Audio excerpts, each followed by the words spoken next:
Hey, yesterday I was supposed to do a live with Tammy from Belly Love, and I have a home care client, an older man that I take care of, and he had to go to the hospital, and it was a long emergency day, so I wasn't able to pop on there. So I just wanted to respond to some of the things that she talked about. Tammy did a recording yesterday about gut health for hormones and talked about abundance over restriction. So, just being mindful about the way that we relate to making health changes. So, go watch that if you haven't and you're interested. We were just going to have a little bit of a conversation about that, and I was going to share about my work and my side of things as it relates to hormones. So I watched her video. I just wrote down a few little notes here and I'm going to respond to some of the things that she said. Um, so one thing she talked about was just having gratitude for the things in your life. A lot of times when we're making different health changes, it can feel like we're letting go of things that maybe were false comforts or things that used to be of service to us and aren't anymore. And that can come with this like lack mindset a little bit. And so just finding things that have gratitude for is a really awesome practice. As far as like cyclical living and hormone awareness, I personally really love doing like cyclical gratitude. Of course, it's great to have gratitude every day and be in a practice of that, but I particularly during premenstrual time when it's harder to get into that mindset, when we're just like more sensitive and things are maybe a little bit more overwhelming. It's not like as natural of a state to be in a place of gratitude, but more in an analytic mindset. That's when I really like to discipline myself to have a gratitude practice. And in the journal prompts in my cyclical living journal that I share with people, which I don't think is accessible anywhere at the moment, but it's going to be a part of the course that I'm going to release in a couple weeks. It has different journal prompts for different phases of the cycle. And during the inner autumn or the premenstrual time, one of the questions is like, what are you celebrating that you have noticed over the past couple weeks that you've accomplished? And are just enjoying. So, what progesterone does during the premenstrual time is it heightens our senses. It makes us more sensitive. That's why that time can be a little bit overwhelming. But progesterone can increase our gratitude if we position ourselves in the right way, or just like invite in that prompt because it can be easy to focus on the things that are heightened that are we're not as grateful for, right? So finding things that we're enjoying that we're grateful for during that time where our senses are heightened can help us to enjoy those heightened senses a little bit more instead of being like overwhelmed by them. And then the things that we're feeling not grateful for, like if there's certain tensions that are happening, like I often will be like, I'm so grateful for this support network, for this friend that I can go to process things when these challenging things are happening. So particularly during premenstrual time is a really awesome time to practice gratitude or like discipline yourself to practice it.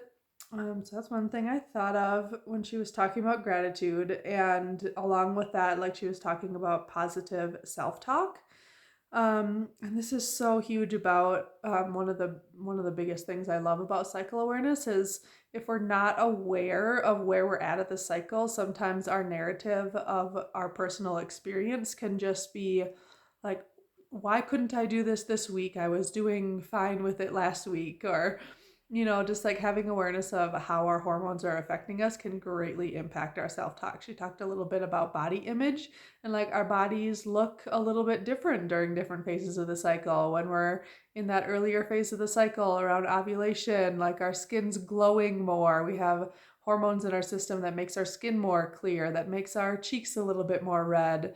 Like we just have less inflammation in our body, so we're not as poofy. We might feel skinnier during that time. Whereas premenstrual time, our digestion is different. We have more inflammation. We might have a little bit of bloating, right?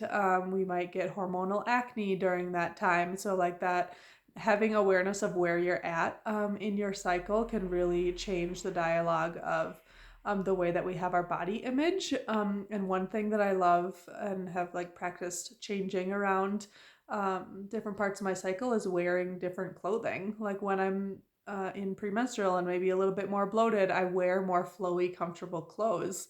I don't wear the same tight, high waisted jeans when I'm premenstrual as I do when I'm ovulating. And that really boosts my confidence because there's certain things that I feel good in that are comfortable and more flowy that I still feel beautiful in.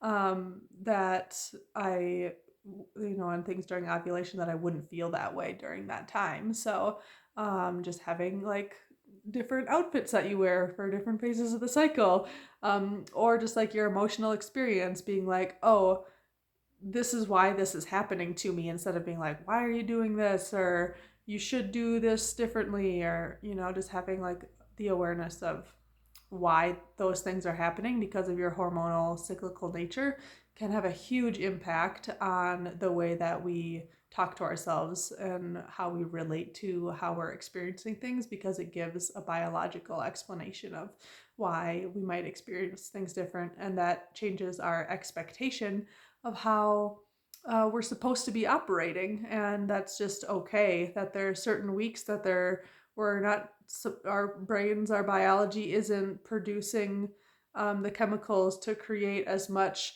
focus. So if we can change our plans a little bit to do certain types of activities during one phase of the cycle versus different phases of the cycle, that really balances out our stress hormones. And Tammy talked a lot about how our stress hormones impact our gut health as well.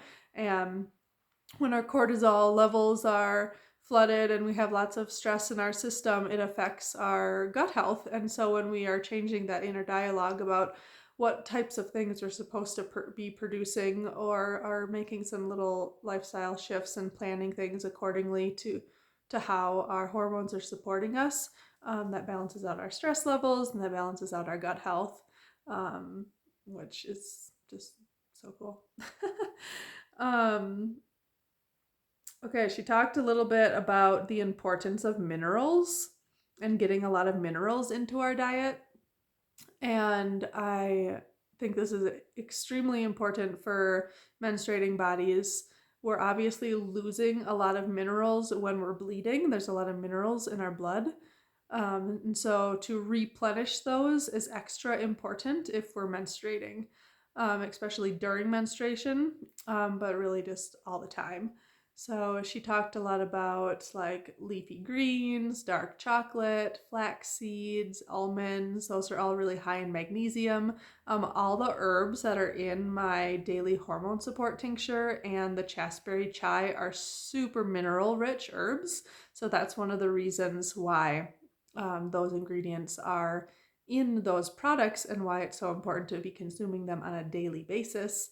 That daily hormone support tincture is going to have nettle and red raspberry leaf in there, which are just super mineral rich herbs. And when you're having them in a concentrated form, like a tincture every single day, that just gives you that extra daily dose of adding some minerals into your diet, which is super helpful. And then particularly when we're bleeding, she talked a little bit about the importance of not overdoing the caffeine, which is another reason why the chasteberry chai is so awesome, because it's caffeine free, but it gives us that a similar, less jittery, non-caffeinated energy boost with some of the other herbs in there. But it's also packed full of minerals, which again we're losing while we're bleeding. So to replenish those is just such an important thing for our gut health, for our energy levels, for our stress, and to balance the hormones. So super into mineral rich plant medicines like the tea and the tincture. And then I have talked a little bit about seed cycling in the past, and in the course that I'm creating right now, it's just going to be ready in just a couple of weeks. I'm so excited to share it with you. is going to be a seed cycling guide. So real simply, without going into it too much, there's certain seeds that contain different hormone balancing herbs that you can take during different times of your cycle to balance out your hormones. And she talked about flax having lots of magnesium in it. It also, yeah, I won't go into it too much, but that has a lot of magnesium in it. And that's particularly really important during that premenstrual time when our muscles get really tense. So you may know this, that magnesium can help with muscle relaxation. So having extra minerals, especially things like magnesium, to replenish the muscles to stay relaxed during the premenstrual time, can really help with things like headaches and cramps and things like that. So there's going to be some recipes in that ebook and seed cycling guide in the course coming up. So if you want to know more about that, let me know. Stay posted. Another interesting thing I thought that Tammy mentioned was that over exercising can be stressful for the body, and especially for women. This is so true. This is one of the most popular things out there right now about hormone tracking, is working out differently during different phases of your cycle. I don't personally talk about this a whole lot, but I talk a little bit more about lifestyle in general. So obviously when your estrogen's higher, your energy levels are higher during that pre and post ovulation, when the energy levels are being supported by higher levels of estrogen, that's a better time to be working out at a harder, more weights, more cardio, more fast-paced type things. And during the premenstrual and that bleed time, when our energy's lower, we have more progesterone, our bodies are maybe a little bit slower. Maybe that is because of stress levels or pain in the body. But even now, like I don't hardly experience any period pain at all. I wouldn't even say pain. I have like once in a while get little headaches or some tightness in my muscles, but it's not even really painful. Like it used to be debilitating. Like I used to be in bed, couldn't go out in the light with my migraines. It was really horrible. I don't experience that now anymore because things are really balanced, but I still am, my energy levels are still lower, and that's supposed to happen. I still am productive in different ways because I'm doing different things at different times, but they're slower paced things. A lot for me, there's a lot more like computer work, sitting on the couch with a warm blanket during that premenstrual time. I'm not moving as fast and going out and going to community events as much and things like that, where I'm more physically active and getting my blood flowing, my heart rate up. But during premenstrual and menstruation, when our bodies are calling us to slow down a little bit, it's such an important thing to listen to and do less of those like really high intensity workouts and physical activity, and to be resting, doing more stretching, slow walks, things like that, that are less cortisol producing. What Tammy was talking about is when we overwork our exercising, it produces a lot of stress hormones, and that can really cause a lot of imbalances in our guts and our energy levels. So cyclical working out is a really awesome way to just keep your rhythm with that. If you are interested in some resources to learn more about that, let me know, and I have a couple resources that I can send to you. But generally speaking, just more high intensity workouts when you have more energy during that earlier time, like right after your bleed for those like couple weeks, and then slower paced things during premenstrual and menstruation. Tammy talked about this with food habits, to like eat when you're hungry, stop eating when you're full. And that's a really beautiful expression with working out too, like with your hormones during different phases of your cycle. Like if you're not feeling a really intense workout, there's a time for discipline and to push ourselves, totally, but there's also a time to listen to, like, if your body is really tired, it doesn't mean like don't work out. It just means maybe like do a different style of workout. And when you're feeling more energized, push yourself to be more cardio like, but if you're like premenstrual and really low and you're like trying to be on a workout, it's actually can be more conducive, even for there's studies out there for weight loss, if that's like one of your goals with working out. Like for menstruating bodies, you can actually gain more weight by pushing your body into intense workouts during premenstrual time. There's biological reasons why we're supposed to be slowing down, and you can actually gain more muscle and tone your body more if you're doing lower intensity workouts during that time, stretching, walking, slow dances, things like that. It's pretty awesome. Listen to your body. It knows what it needs. Let's see. What else did I write down? She said that it's not about self-control. These are my words of what she said, but it's not about self-control. It's about finding what nourishes your quality of life and enjoying those things. And I just love that, because in this like productive linear society of just like wake up, have the same exact routine every day, it works really well for a male hormone cycle who has a 24-hour hormone cycle, but for menstruating bodies who have a monthly cycle, it doesn't work to do the exact same thing every day, particularly when it comes to like physical activity and like mental production. So like listening to your body, not trying to discipline and force yourself to like do the same routines every day or push past what your body is telling you. Like it's just such a common narrative to like, and I still fall into this all the time, right? Like we want to keep producing, keep the order of success is to keep growing every single day. But if we're looking at nature, like that's not true at all. Like we don't have summer all season long. We have different cycles and different rhythms that are really important for the health of our environment. There's times where the trees need to go into dormancy, and if they don't do that, then they're not going to produce fruit the next season. And this is very true for us too, especially as menstruating bodies. Not that we're dormant, because the trees aren't dead during that time, they're just more active underground. This is a really cool fact. If you look at like the energy of the trees, they've done like different light photography of like the photosynthesis that's happening. I don't really know how the photos work, but I've seen these graphs of how the trees are in the summertime, all of the energy and the nutrients are going out into the leaves and like growing up. And in the winter, they're actually still very active, but all the energy is going into the root system. So they're still like very vibrant and alive. You just don't see the growth that's happening.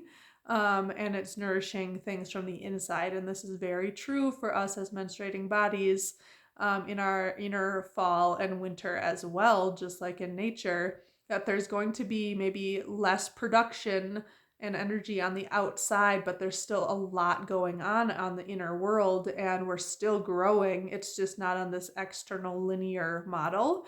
So like finding those things that nourish us on a cyclical basis, and enjoying those things, not forcing ourselves to produce at the same level every day of the week, every day of the month.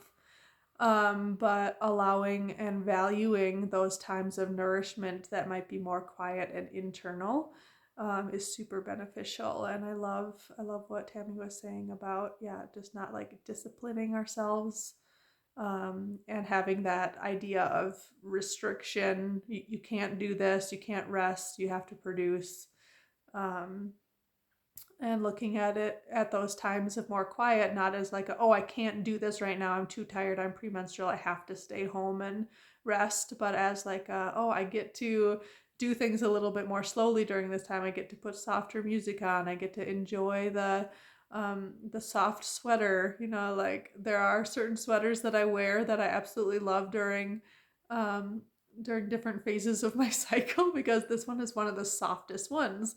And so I get to like cozy up and really enjoy the softness of the sweater a little bit more, because my senses are super heightened. And instead of thinking of things as it's like, oh, I can't do that right now, being like, I get to experience this other thing right now. Let's see, one last thing that she talked about that I'm thinking of is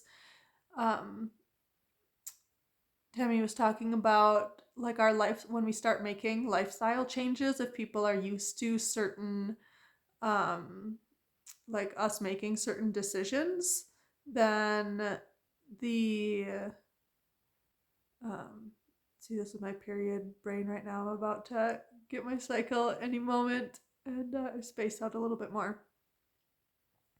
And it's so fun to to know this about myself, right? So I'm like, in the past, not having this awareness, I would have been like, oh, you weren't very sharp, you didn't speak very clearly. But right now I know that I'm going to be a little bit more scattered, and my inner dialogue is just like, that's okay, you know. And in 2 weeks I'm going to be in ovulation again and be like super sharp. It'll be funny to look back at these videos and see how much faster I'm talking, see how much more of a glow is in my eyes. It's just fun to experience it that way. And I now look at that as an abundant, like, alive, this is what it means to be human experience, instead of this restricted, like, oh, you weren't as on point during that time or not, you know, because I know this will be of value to people, and just in a different way. Okay, I think I'll stop there for now. I could ramble on about this stuff for a long time. I love it. So, um, again, if you haven't checked out Tammy's talk, go over. I'll tag her account in the comments here. And next week we're doing another talk about something else gut related. I don't remember. So hopefully we'll get on there live together and have a conversation. So